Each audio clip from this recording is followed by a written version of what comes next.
함께 인사 나누는 시간 갖겠습니다. 하나님의 사랑이 당신의 삶을 주장하고 있습니다.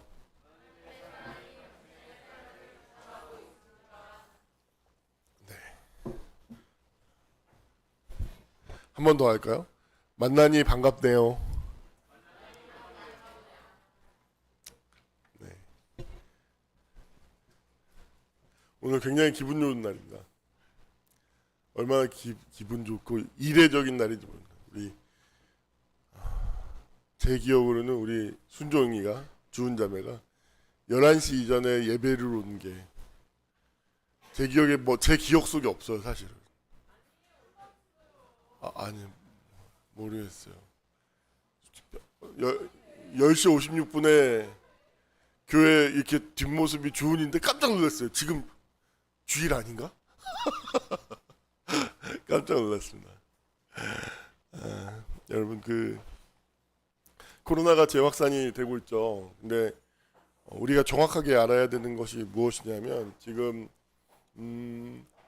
그러니까 그러니까 오미크론 변이가 유행하고 있대요. 첫 번째로는 오미크론 변이가 오미크론보다 더 경미하게 넘어가는 것 같습니다. 좀 더 경미해지고요. 그게 어떤 확산세가 좋으면 좋을수록, 그리고 시간이 지나면 지날수록 그러니까 바이러스의 파괴적인 영향력은 줄어든다고 하는데 그런 방향으로 가고 있는 것 같고요. 또 하나의 중요한 데이터가 재감염률이죠. 지금 재감염이 되고 있는 사람들은 델타에 걸렸던 사람들, 그러니까 오미크론을 걸렸던 사람들은 걸리지 않는데요. 웬만하면 잘 걸리지 않는데 델타에 걸렸었던 사람들. 근데 지금 델타는 거의 소멸했잖아요. 거의 소멸했는데 델타에 걸려서, 그러니까 초창기 그러니까 저 같은 경우에는 거의 끝물에 걸렸었는데 막 대유행을 시작하기 그 포인트에서 걸렸는데, 대유행하기 전에 걸렸던 사람들, 델타에 감염됐던 사람들은 오미크론으로 재감염된다고 합니다. 그러니까 혹시 우리 교회에서도 내가 델타에 걸렸다 하는 사람들은 더 각별하게 신경을 써주시고, 그리고 지금 델타에 걸렸던 사람들과 걸리지 않았던 사람들을 중심으로 굉장히 빠르게 확산이 되고 있다고 해요. 그러니까 그만큼 확산력이 좋은 거죠. 사람이 적은데 이미 많이 걸려서 인원이 적은데도 이렇게 확산 속이 좋다는 건 감염 전파력이 굉장히 좋은 활성화된 그런 바이러스라는 것을 의미한다고 해요. 그러니까 내가 안 걸렸던 사람들은 걸리시고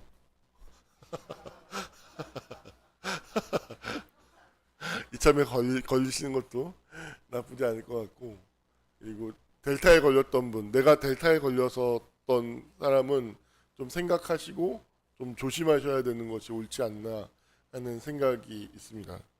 그래서 너무 염려하실 상황은 아닌 것 같아요. 네. 지난주에 이어서 오늘 말씀의 주제는 수치심이 될 것 같아요. 여러분들, 제가 설교에서 굉장히 자주 반복해서 이야기하는 것들 중에 하나가 인간만이 어떤 중심성이 없는 존재다라고 얘기를 해요. 그러니까 모든 동물들에게는 고정화된 중심성, 본능이라고 하는 고정화된 중심성이 있어요. 근데 인간에게는 그런 고정화된 중심성이 없어요. 그것이 인간의 특징인 것이에요. 이것을 정말로 깊이 생각해 보셔야 됩니다. 고정화된 중심성이 없기 때문에 인간은 불안하고 두려움을 느끼는 것이거든요. 예를 들어서 동물은 예를 들어서 초식 동물은 사자가 없다고 판단되면 동물은 더 이상 두려워하지 않습니다. 그런데 인간은 어떤 특별한 일이나 상황이 없음에도 불구하고 불안하고 두려워할 수 있는 존재자인 것이죠. 어떤 면에서 없는 것을 있게 만들 수 있는, 제가 늘 얘기하지만 없는 것을 있게 만드는 능력이 뭐라 그랬죠? 거짓말할 수 있는 능력. 바로 그 거짓말을 할 수 있는 능력이 바로 사람의 본질을 가리키고 있는 가장 핵심적인 부분인 거예요. 인간이 거짓말할 수 있는 존재, 거짓될 수 있는 가능성, 그것이 바로 인간의 그 고유한 본질인 것이죠. 그러면 없는 것을 있게 할 수 있는 이 사실이 무엇을 의미하냐면, 잘 보십시오. 이 없는 것을 있게 만들 수 있는 이것이 바로 환상을 가능하게 만드는 거죠. 거짓, 환상.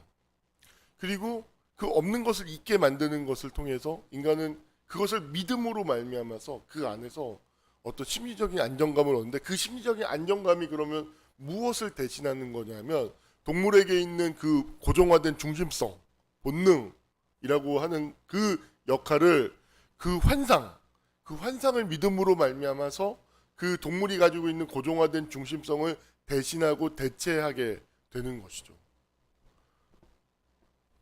잘 따라오셨나요? 그러면 요걸 전제로 하고 한 발 더 나아가 보도록 하겠습니다. 선악을 알게 하는 나무의 열매를 먹는 날에는 정령 죽는다고 하잖아요. 그러면 선악을 안다는 것은 도대체 무엇을 의미할까요? 잘 생각해 보십시오. 아담은 에덴 동산을 거니면서 동식물을 연구하고 관찰하면서 그 동식물에게 이름을 알려줬어요. 그러니까 지식은 가지고 있었다는 거죠. 그죠? 그 본질, 그러니까 그 내가 가지고 있는 관념과 그 물질을 함께 이어주고 연결하고 그것에 참여할 수 있는 그 지식을 가지고 있었어요. 인식적인 활동을 이미 하고 있었던 거죠. 그러면 선악을 안다는 건 도대체 무엇일까요?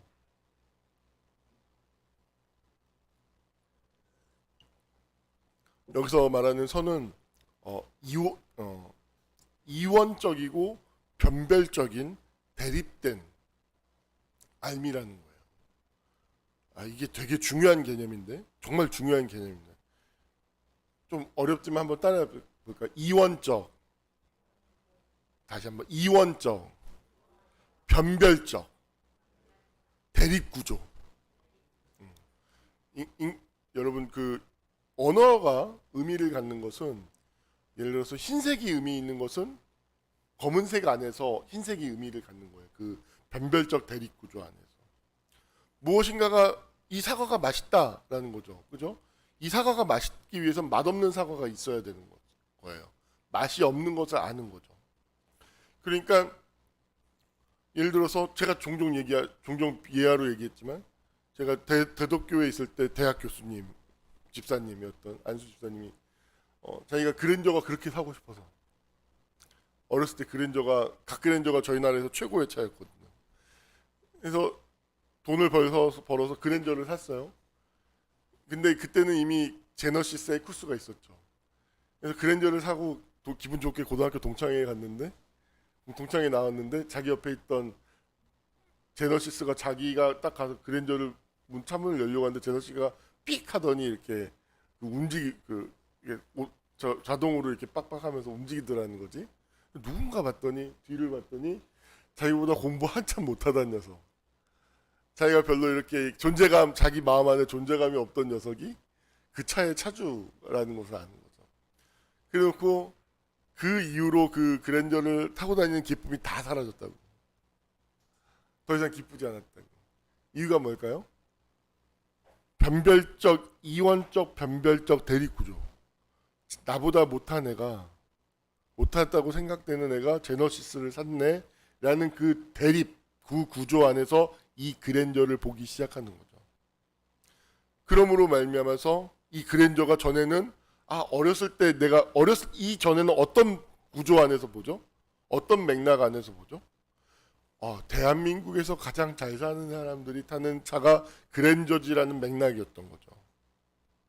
내가 어렸을 때 기억했던 그 맥락, 그 구조 안에서 그 자기 차를 바라보고 있었는데, 이제는 그 자기 옆에 제너시스가 찍 하고 움직이는 것을 통해서 자기가 이전에 보던 맥락을 더 이상 볼 수 없게 되는 상황이 되는 거죠. 그 맥락에서 이것이 보여지는 것이 아니라 제너시스라고 하는 맥락 안에서 이 그랜저의 의미가 열어서 밝혀서 타름패되어서 나에게 다가오는 거죠. 그랬을 때 이 그랜저는 나에게 기쁨을 주던 차가 아니라 뭐예요? 쟤보다 못한 그런 차 의미가 되는 것이죠. 전달이 되었나요? 선악을 안다는 것은 바로 이런 이원적인 어떤 그 변별적인 대립적인 그 구조가 탄생했다라는 거예요. 이해가 되시나요? 선악을 알게 하는 나무의 열매를 먹음으로 말미암아서 과거에는 이걸 철학적으로 얘기를 하면 물 그 자체를 알 수 있었어요.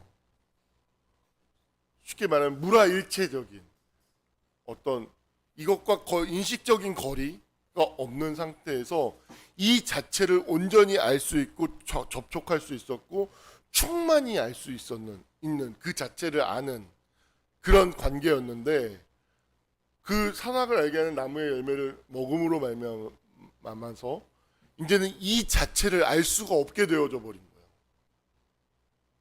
그래서 하나님도 그래서 첫 번째로 나타나는 증상이 무엇이냐면 벌거벗었다라는 사실을 보십시오. 벌거벗었다는 사실을 왜 전에는 수치스럽게 여기지 않다가 왜 수치스럽게 여길까요? 왜 그것이 왜 부끄러울까요?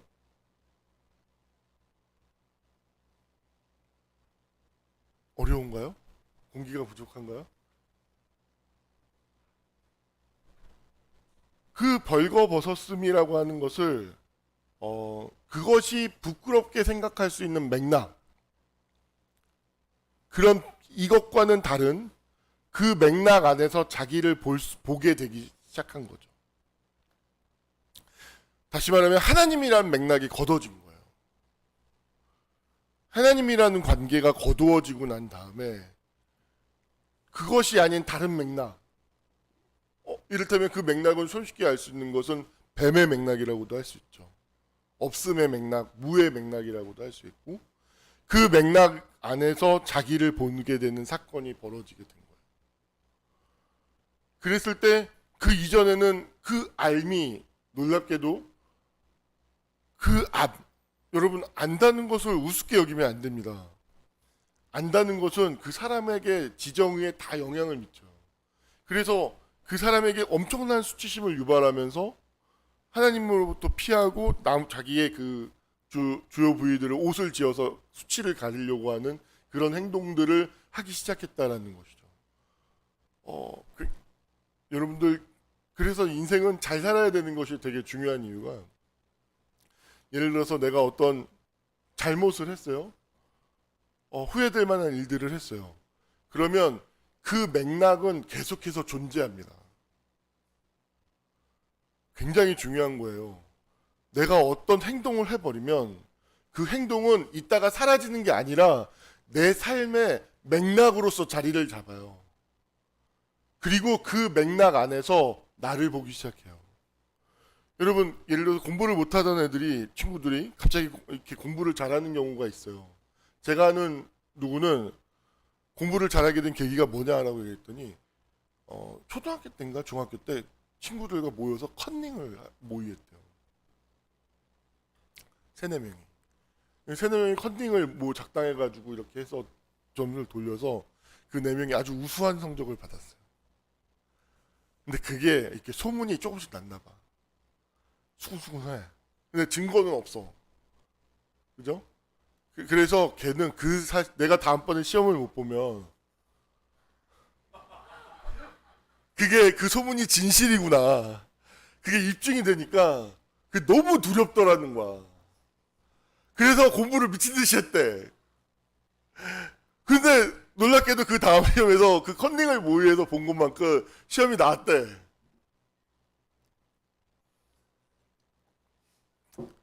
그래서 그걸 경험하고 난 다음에 헐 되는구나. 되는구나. 그 맥락이 만들어진 거지. 그리고 되는구나라는 그 맥락 안에서 자기를 보기 시작한 거야. 전에는 안 되는구나, 못했던, 실패했던 자신의 맥락 안에서 자기를 보기 시작했는데 되는구나라는 맥락 안에서 자기를 보니까 뭐든지 되기 시작하더라는 거예요.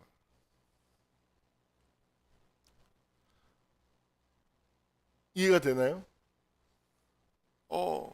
되게 사람의 힘듦, 동물과는 다르게 사람의 힘듦은 무엇이냐면 인식, 무엇인가를 인식하고 있는 것에서부터 고통이 시작되고 어려움이 찾아와요. 알미, 무엇에 대한 알미. 동물하고는 다른 거죠. 그래서 그렇기 때문에 제가 말씀드렸지만 주변에 보면 아무 일도 없는데 그 사람은 불안해할 수 있어요. 왜? 그 사람 영혼 안에서, 의식 안에서, 정신 안에서 어떤 맥락 안에서 자신의 삶을 보고 있는가가 고통을 만들 수도 있고 그렇지 않을 수도 있기 때문에 그런 것이죠. 그래서 죽음이라는 것도, 그래서 죽음이라고 하는 맥락 안에서 자신을 보게 된 사건인 거죠. 죽음이라고 하는 맥락 안에서. 근데 놀랍게도 보십시오. 피하고 숨고 가리고 죽음이라고 하는 맥락 안에서 인간이 취하는 본능적인 어떤 즉각적인 삶의 태도는 그것을 부정하려고 한다는 것이에요. 도망가려고 한다는 거예요. 쉽게 얘기하면 피하려고 하는 거예요. 뭐예요? 그 죽음의 맥락 안에서 보여지는 자신을 부정하는 거죠. 그리고 그 맥락조차도 부정하는 거죠. 뭐의 힘으로? 아까도 말했던 거짓말할 수 있는 힘으로, 환상을 만들어낼 수 있는 그 능력으로 그것을 가리고 덮는 거예요. 자, 여기까지 따라오셨죠? 그러면 잘 보십시오. 우리 삶의 가장 중요하고 가장 정직한 맥락이 무엇일까요? 보편타당하게 누구에게도 예외가 없는 완전한 진리를 한번 표현해 보십시오. 그건 맞아요. 우리 모두는 다 죽는다는 것이죠.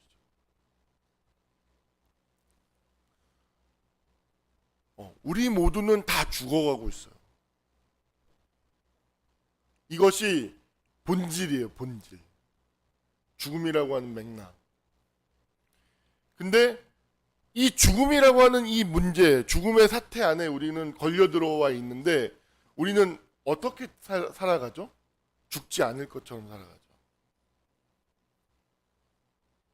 그죠? 죽어가고 있다고 생각하십니까? 저는 환경 문제를 보면 인간의 문제하고 똑같다.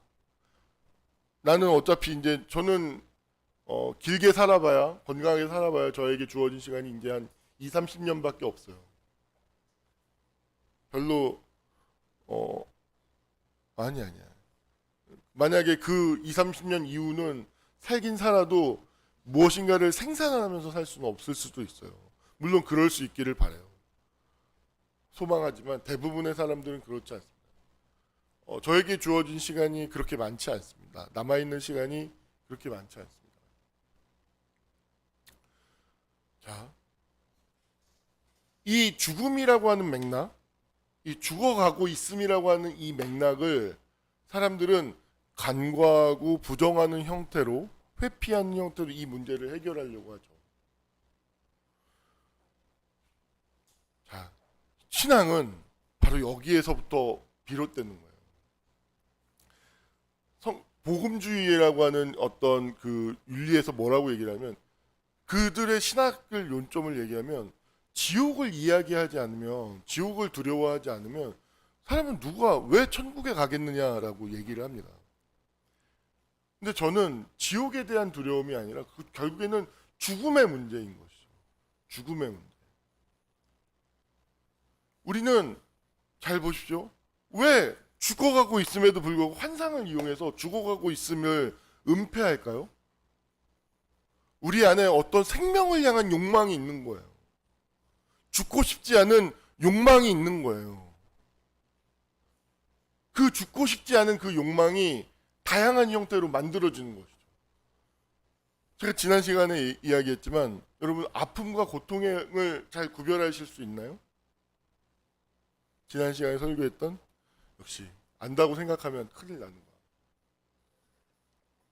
거야. 다시 한번 반복하겠습니다. 고통은 수치심에서 경험되는 것이 고통인데, 고통은 자신이 부정되는, 자신이 죽음이 자신의 부정이죠. 또 거절되고 부정되는 형태의 경험을 고통이라고 해요. 근데 아픔은 내 존재가 부정되거나 거절되는 것이 아니야. 예를 들어서 제가 쉽게 예를 들면, 예를 들어 손가락 여기가 4개가 잘렸어요. 자, 이게 고통일까요? 아픔일까요? 고통일까요? 아픔일까요? 아픔이죠. 이 손가락 4개가 잘렸다고 해서 굉장히 고통스럽고 아프지만 이것 때문에 내가 죽을 거라고 생각하진 않아요. 아, 이것 때문에 내가 정말 불편하겠다. 이거 가지고 손 움직여야 하는데 어떻게 해야지? 큰일 났다. 하지만 이건 아픈 거지 고통이 아니에요. 그런데 예를 들어서 이 손가락이 잘렸는데 죽을 것 같다라고 생각할 수도 있죠. 그러면 그 사람은 고통을 갖고 있는 거예요.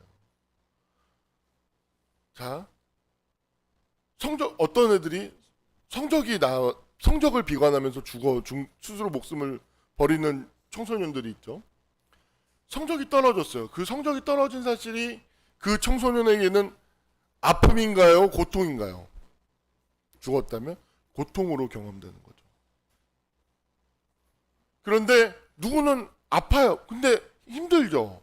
근데 그것이 아픔으로 경험하는 사람들은 그것 때문에 죽지 않아요. 아픈 사람들은 시험 못 볼 수도 있지. 정말 아프지만 못할 때도 있고 잘할 때도 있는 거지.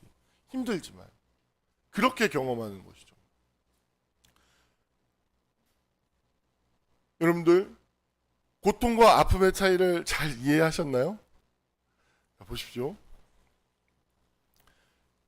인간은 이 고통과 아픔을 만들어내는 것도 결국엔 어떠한 맥락 안에서 이것을 바라보게 되는가가 만들어지게 되는 거죠. 그 결과를 만들어내는 것입니다.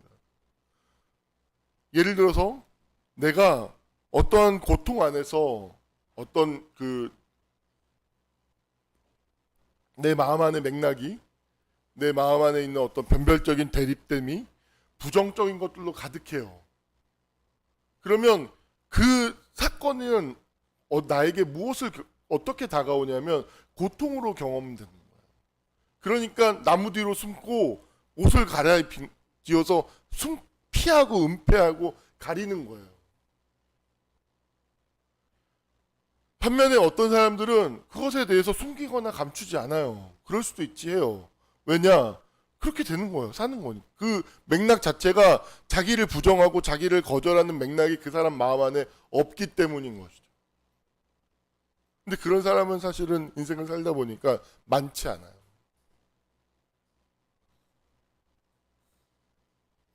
신앙은, 그럼 예수 그리스도에 대한 신앙은 무엇이냐 하면 잘 보십시오.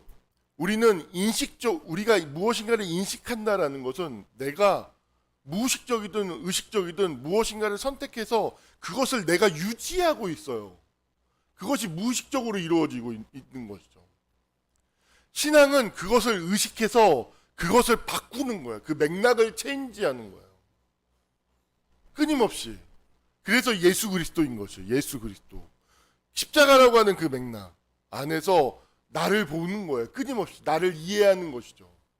그랬을 때 이 맥락이 바뀌었을 때 그 똑같은 사태, 똑같은 상황, 똑같은 나이지만 그것은 전혀 다르게 알게 되는, 경험되는 것이고 그 알미 모든 것을 바꾸어내는 거예요. 정말로 그래요.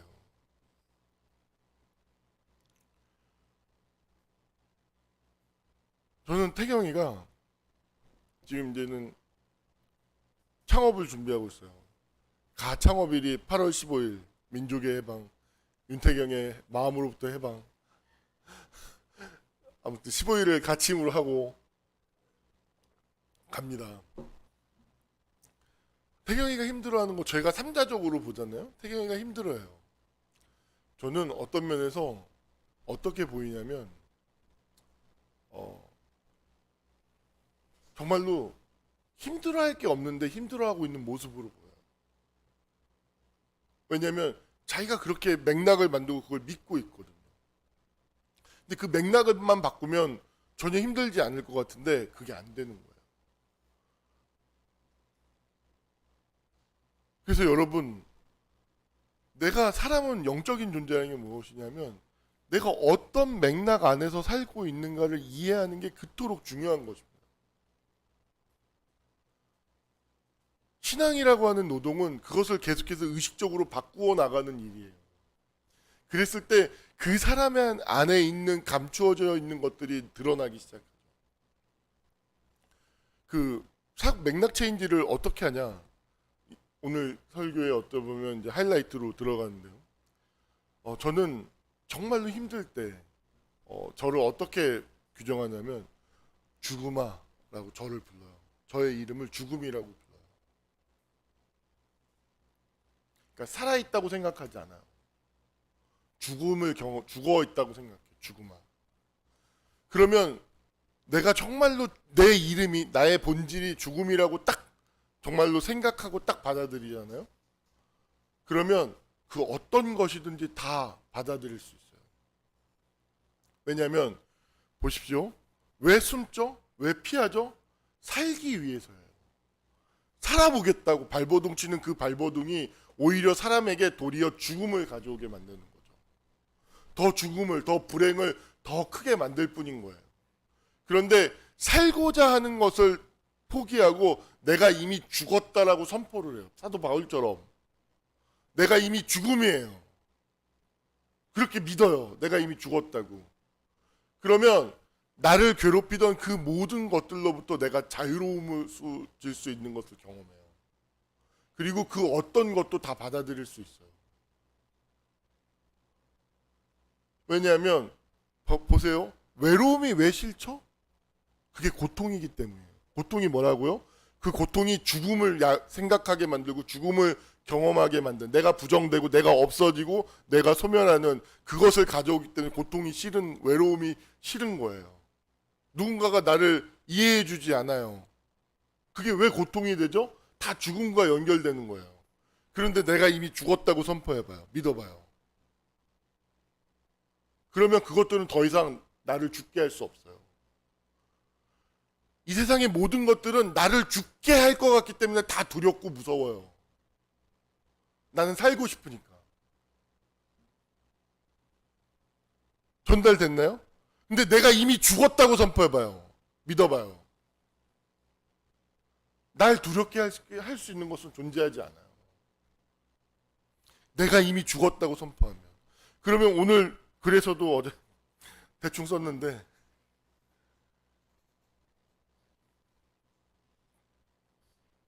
죽음에서 우리가 삶이라고 하는 건 보면 이렇게 되면 인생의 전체 내러티브가 어떻게 바뀌었냐면 있음에서 없음이 되는, 생명에서 죽음이 되는 것이 마치 인생의 이야기 같잖아요. 그죠? 근데 이것이 사실이 아니라 이것도 어떤 맥락 안에서 바라보는 거죠. 다. 내가 있음에서 없음이 되고 생명에서 죽음이, 언제부터 태어났다고, 언제부터 존재했다고.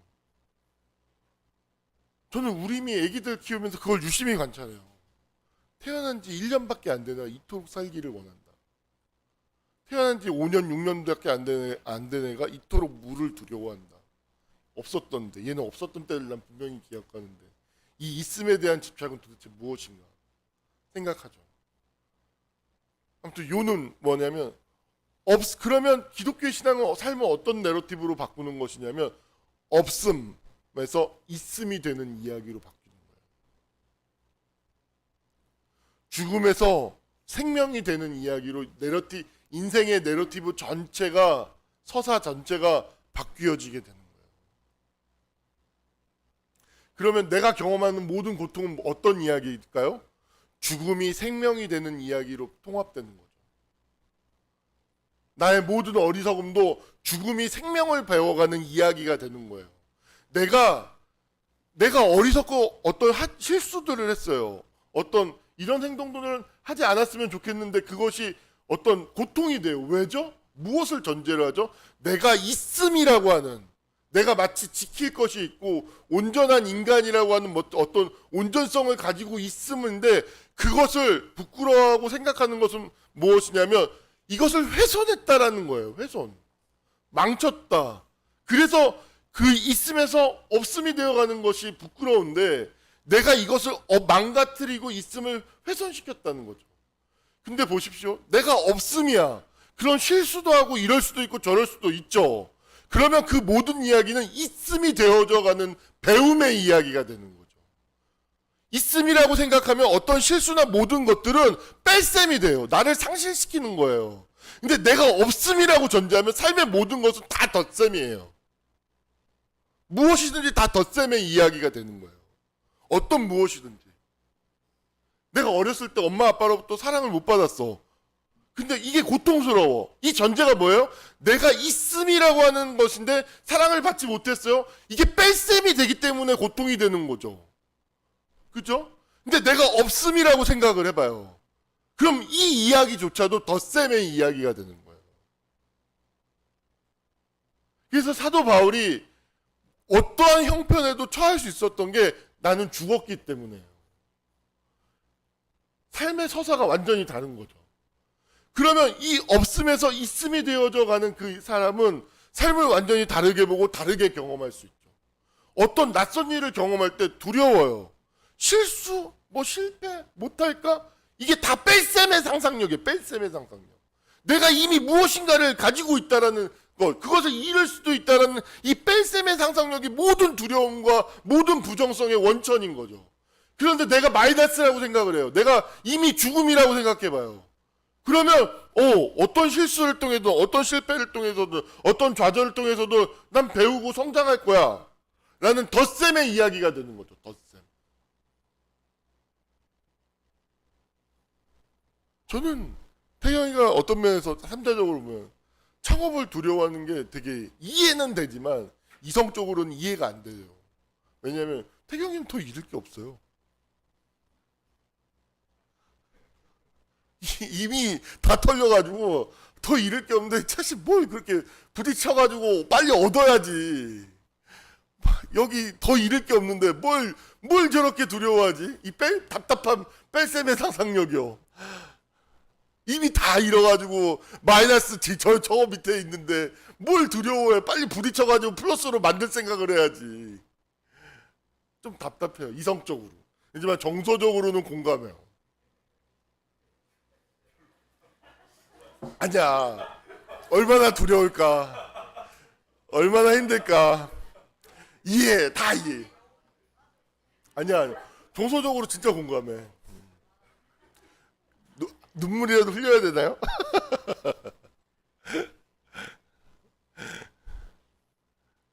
그래요. 더 잃을 게 없는데.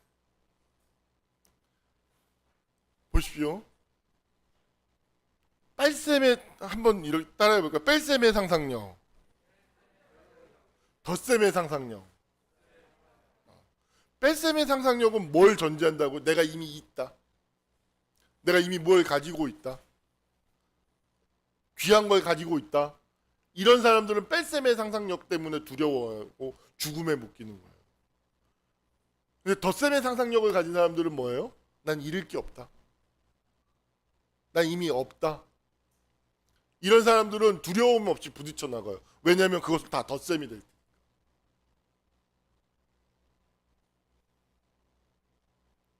죽음에서 부활이라는 생명으로 가는 이야기가 우리 기독교의 신앙 안에선 인생의 내러티브 서사가 되는 것이니까.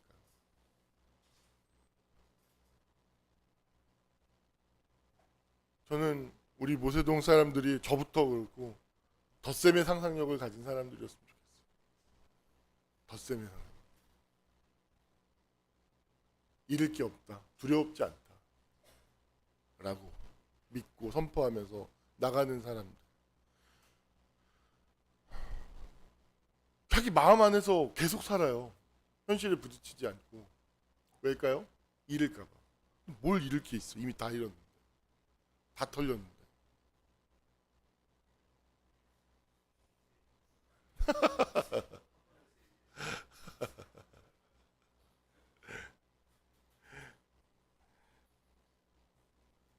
그래서 이 선악을 알게 하는 사건은 어떤 맥락 안에서 참을 그 자체를 알 수 있는 그 원천인 하나님과의 관계를 상실하게 되고 인간이 그 인식의 늪에 빠지게 되는 일이 된 거죠. 인식. 그래서 얘기하지만 그래서 사람에게 있어서는 동물에게 있어서는 물질적인 본능이 중요하지만 인간에게 있어서는 그 관념이 더 중요해요. 관념이 그 삶의 존재가 누구인가를 그 행위를 지배하기 때문에 그런 것이죠. 말씀을 마무리를 하겠습니다.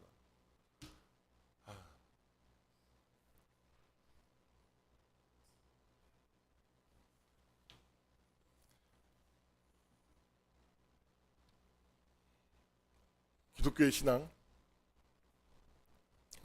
내가 죄인입니다 라는 이 고백은 내가 죽음입니다. 내가 죽음에 지배되는 자입니다. 내가 사라질 자입니다. 내가 소멸할 자입니다. 내가 유한한 자입니다. 라는 그것을 그 자기 정체성을 인정하는 거예요. 내가 죄인입니다. 그래서 이 죄라고 하는 이 부정성이라고 하는 이것을 인정하는 상태에서 우리가 정말로 이것을 죄사함이라고 하는 그 예수 그리스도의 십자가와 부활이라고 하는 그것을 우리가 믿음으로 그 맥락을 받아들이게 되는 것이죠. 영접하게 되는 거죠. 그랬을 때 이 우리에게 주어지는 모든 것들은 이 없음에서 있음이 되어져 가는 이야기로 우리의 삶 전체가 변화하게 된다라는 걸 얘기하는 거예요. 그래서 그 어떤 성령의 은총을 받았고 오늘 이야기하려고 하는데 얘기가 길어질 것 같아서 못한 이야기는 사실은 성령에 대한 이야기를 좀 더 하고 싶은데 그거는 다음 시간에 하도록 하겠습니다. 제 안에 어떤 염려되는 것이 있어요. 정말 이 얘기만 할게요. 선포, 케르그마 선포라는 걸 예수님이 십자가에서 죽으시고 부활하셨습니다. 이렇게 선포하라고 해요. 위에서 아래로 내려오듯이 연역적으로. 그러면 믿습니다. 아멘. 이렇게 돼요. 저는 그것이 맥락을 만들어낼 수 있다면 정말로 진실한 맥락을 만들어낼 수 있다면 그것이 저도 좋은 거라고 생각을 해요. 근데 그것이 맥락을 만들지 못해요. 여기서는 믿습니다. 아멘 하지만 삶 속으로 들어가면 전혀 딴 사람들이 돼요. 그래서 제가 접근하는 방식은 아래로부터 위로 접근하는 방식이에요. 그래서 오늘도 한마디로 얘기하면 예수님께서 죽음을 멸하시고 생명을 여러분들에게 주셨습니다. 이 말이에요. 결론적으로 얘기하면 끝이에요. 믿으십시오. 끝. 근데 이 얘기를 이렇게 긴 시간을 들여서 이해시키고 설득시키면서 아래서부터 올라가는 것이죠. 그랬을 때 저에게 있어서는 이렇게 설교하고 여러분들에게 말씀을 나누는 이유는 뭐냐면 결국엔 이 말씀을 완성시키는 것은 여러분들의 몫이라는 거예요. 그러니까 예수님이 죽으시고 부활하셨습니다. 이 선포는 내가 설교자인 물론 저도 하죠. 내가 해야 될 몫이 아니라 제가 이렇게 얘기했으면 여러분들 안에서 여러분들에게 여러분들 스스로가 해야 되는 일이라는 거예요. 그 맥락을 만들고 선포하는 일은 그건 여러분에게 맡기는 거예요. 그걸 제가 할 수도 있죠. 아멘하면 기분은 좋겠다. 기분만 좋아요. 그게 끝이에요. 그러니까 이렇게 하고 난 다음에 여러분들이 여러분 스스로에게 말씀을 적용해서 여러분들 스스로가 선포함으로 말미암아서 덧셈의 상상력에서 뺄셈의 상상력으로 내가 이미 죽음을 선포함으로 말미암아서 생명을 향해서 나아가는 그 생명의 삶으로 그것을 내가 선포하고 내가 믿어야지만 어찌 보면 이 설교는 비로소 의미가 있고 완성이 되는 것이죠. 여러분들이 그 일을 왜 목사님은 하지 않지? 라고 얘기하지 마시고 그것을 여러분들이 해주시기 바랍니다. 그랬을 때만 진정으로 의미가 있다고 생각합니다. 기도하겠습니다. 산역사신 아버지 하나님, 하나님의 나라가 임하였다 라는 이 말이 물질적이고 영적이고 모든 전 존재론적으로 다 영역에서 의미를 갖는 말인데, 아버지